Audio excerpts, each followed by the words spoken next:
një ngjarje e sikletshme ka ndodhur në emisionin e ftuar Egli Tako.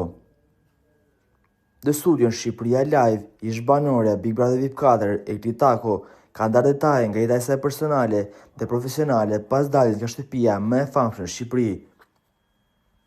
Por duket që një nga intervistat më prekse ka qenë në lidhje me Gjestin.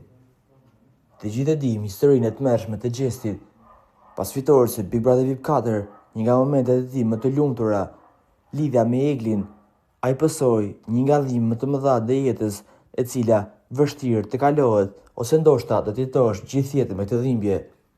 Po flasim për humbjen e vëllait të tij të vogël, i cili u aksidentua me motor me 4 goma. Ai mbeti i vdekur dhe shoku i tij i ngushtë shpëtoi fatmirësisht, por përsëri Egli Tako ka reaguar duke thënë që kjo ka qenë një nga ditët më të këqija të jetës time. Të gjithë e dim lidhjen e tyre që patën në Big Brother VIP 4, edhe pse u ndan përsëri Egli Tako nuk e la vetëm kurrë dhe i qëndroi pranë deri në momentin që ka përcentuar pak dhimbjen.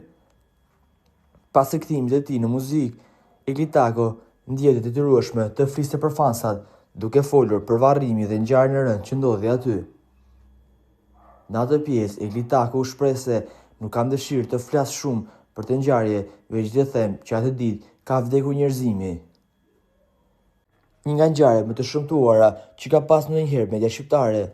Në momentin që Egli Tako po përgjafonte Gjestin gjatë varrimit dhe ceremoninë martore, menjëherë kamerat u drejtuan drejt tyre.